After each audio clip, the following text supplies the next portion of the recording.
Bapak Ibu dan saudara yang terkasih dalam Tuhan Yesus Kristus, hari ini Jumat tanggal 7 Juni bersamaan dengan Hari Raya Hati Yesus yang Maha Kudus. Selamat pagi berkah dalam.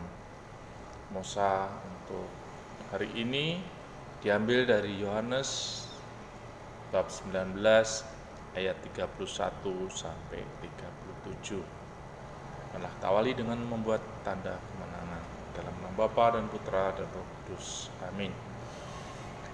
Karena itu hari persiapan, dan supaya pada hari Sabat mayat-mayat itu tidak tinggal tergantung pada kayu salib, sebab Sabat itu adalah hari yang besar, maka datanglah orang-orang Yahudi kepada Pilatus dan meminta kepadanya supaya kaki orang-orang itu dipatahkan dan mayat-mayatnya diturunkan. Maka datanglah prajurit-prajurit lalu mematahkan kaki orang yang pertama dan kaki orang yang lain yang disalibkan bersama-sama dengan Yesus. Tetapi ketika mereka sampai kepada Yesus dan melihat bahwa ia telah mati, mereka tidak mematahkan kakinya.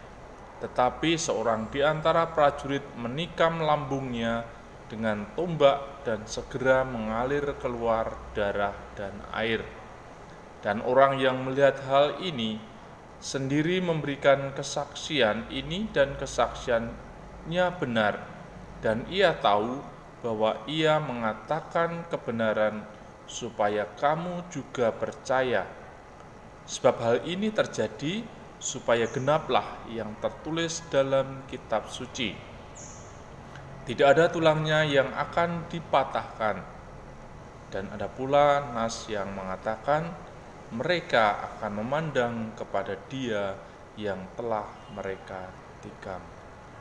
Demikianlah Injil Tuhan. Terpujilah Kristus. Bapak Ibu dan saudara yang terkasih dalam Yesus Kristus, hari ini adalah menunjukkan betapa besar kasih Tuhan kepada kita.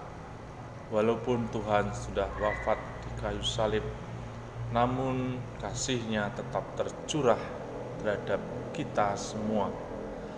Hal ini dibuktikan dengan setelah ditumbak oleh salah satu prajurit mengalir darah dan air dari lambungnya.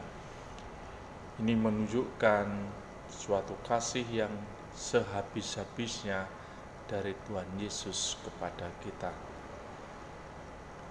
Apa makna dari kasih itu bagi kita semuanya? Bapak Ibu, bahwa kita telah menerima kasih dari Tuhan yang tanpa batas. Hati Yesus yang Maha Kudus yang menjadi panutan bagi hidup kita dalam keseharian. Maka marilah kita yang mempercayakan diri keselamatan kita kepada Yesus untuk juga menyalurkan kasih yang sudah kita terima ini kepada orang-orang yang ada di sekitar kita, terutama keluarga kita, kemudian orang-orang di mana tempat tinggal kita berada. Disitulah orang-orang yang setiap hari kita temui, ataupun di tempat kerja kita, di mana kita selalu berinteraksi dengan mereka. Maka hendaklah kita bisa menjadi saksi kebenaran ini, saksi kasih Kristus yang tiada batasnya pada kita, sehingga kita pun juga harus mengasihi mereka tanpa pilih-pilih, tanpa membedakan satu dengan yang lain. Orang yang dekat saya kasih, sedangkan orang yang tidak saya senangi tidak aku kasih. Bukan seperti itu. Kita harus memperlakukan mereka sama, seperti halnya Tuhan Yesus mengasihi semua orang yang percaya kepadanya, dan juga pada orang-orang yang belum dan tidak percaya kepadanya. Tuhan tetap mengasihi mereka. Maka marilah sekali lagi kita merenungkan pada diri kita masing-masing, apakah kita sudah bisa dan mau mengasihi sesama kita dengan sepenuh hati. Semoga Tuhan memberkati. Amin.